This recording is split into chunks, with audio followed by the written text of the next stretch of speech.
Sinusulong naman sa Kamara ang panukalang parusahan ng mga traffic enforcers na nanguhuli ng motorista kahit wala namang nilalabag na batas trapiko.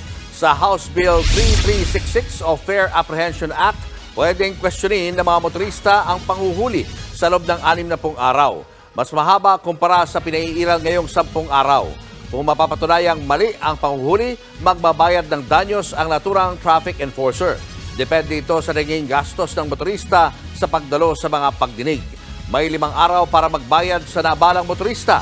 Ang sinumang enforcer na mapapatunayang sinadya ang maling panghuhuli ay kakasuhan ng administratibo at papatawan pa ng disciplinary action.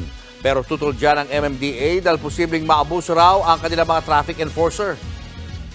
I-oppose yung bill na yan dahil masasubject po ang ating traffic enforcers sa harassment at hindi lamang po yung MMDA traffic enforcers, lahat po local government enforcers, mga kapulisan ay matatakot na mag-enforce ng traffic laws kasi mahaharas po sila at pwede silang makasuhan.